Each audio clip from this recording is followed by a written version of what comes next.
In this video, I will show you how you can fix the problem that there was problem sending data, please reconnect, error code 262 on Roblox.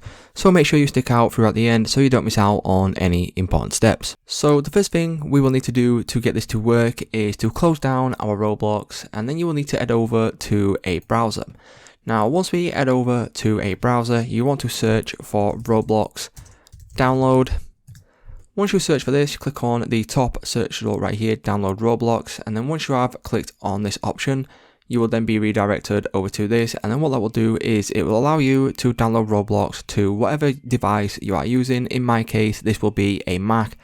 So click on download Mac app.